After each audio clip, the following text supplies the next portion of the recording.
Баршаңызға қайырлы күн, менің каналыма қош келдіңіз. Бүгін сіздерге шығыс пирогының рецептімен бөлісемін. Өте дәмді және жасалуы оңай.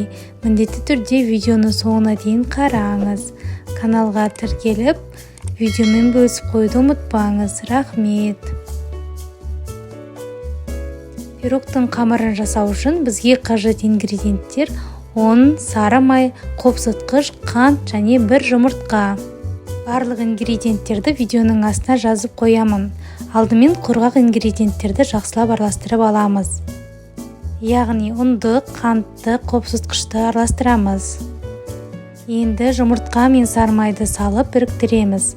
Сары май үй температурасында болуы қажет.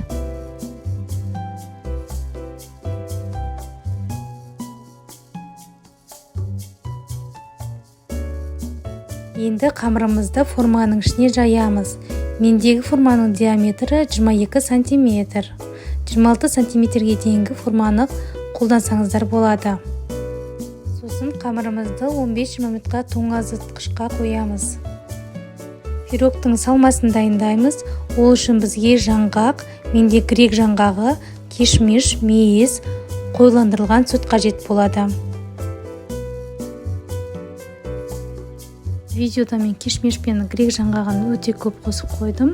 80 граммнан сіздерге 50 грамм деп көрсеттім. Сол рецепт бойынша жасағандарыңыз дұрыс болады.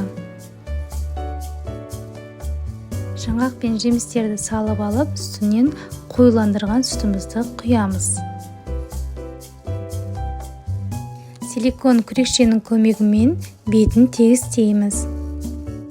Қамырыңыз биік болып кетсе, шанышқаның көмегімен видеодағыдай жасасаңыз болады. Пирогты қызып тұрған пеште 180 градуста 25-30 минутқа қоямыз. Пирогты суытып, дастарханға қоямыз. Жұпар иісі аңқыған өте дәмді болады. Өз асханаңызда осы пирогты жақындарыңызға жасап қуантып қойыңыз. Ұнаса, мені де ұмытпай лайк пен пікір қалдырыңыз.